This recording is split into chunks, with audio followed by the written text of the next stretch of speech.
obviously you're very close to your heart because you were involved in one of their great sort of spells of European football, Drogheda United, and a real sickener for them, what happened this week.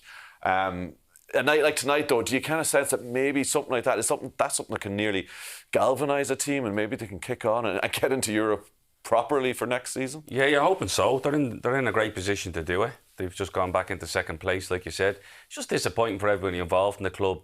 It was touch and go there for a while, for a few seasons. They were looking for investments to come in. They weren't able to compete. They were the only part-time team in the league. The fella came in, done brilliantly, made them, allowed the club to go full-time, allowed Kevin to go full-time. Then they get a cup off the back of it, which is an unbelievable achievement for the team that were considered still part-time last year. So the reward to go into Europe and to be set up for that with the full-time football behind them, to allow them to go and prepare for it, and for that to be taken away for a couple of different reasons, is so disappointing for everybody around the town. Like I said, I live up beside it, and it is tough because they don't know who to direct their anger at. They're a little bit annoyed at Drogheda for not looking after this as well as they should. They're obviously frustrated with UEFA because they think, right, there's certain rules for us, there's not certain rules for other clubs. I think Crystal Palace being the one that's been mentioned. But I think, they should have taken care of that business properly to allow these players a chance to play in Europe and allow the club a chance to go to Europe. I heard Stephen Bradley talking about this during the week, Owen, and the whole multi-club thing, which is a kind of a new-ish sort of thing, that especially in the Irish sense, that we're kind of getting our heads around. Is it a bad thing or a good thing for Irish clubs to be connected with other clubs? And it's a difficult one to say. You can't really, apart from obviously what's recently happened with Drogheda have only been positive for the football club. Yeah. They've invested a load of money. They're back full time. There's been improvements to the ground up there. They've got great plans for a new stadium.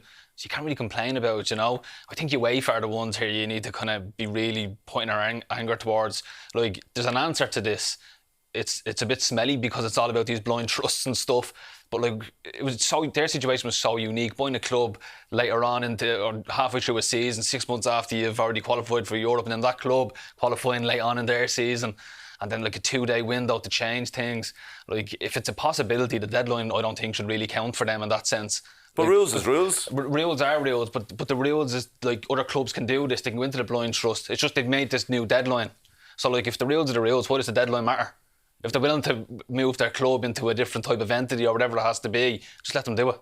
UEFA should have come and sat down with Drogheda and said, look, this is going to be an issue for you. We're going to help you solve it so that it doesn't result in you not being able to compete. We'll sit down with you and do it because we want to see teams like you being involved in this, because this is what the competitions are for. It's to put the smaller clubs onto a level and give them financial rewards for it. That argument that they wouldn't have done this to one of the bigger clubs. Yeah, big time. Yeah, I don't think they would have done that to a bigger club at all. Yeah, a club in the UK, no chance. Okay.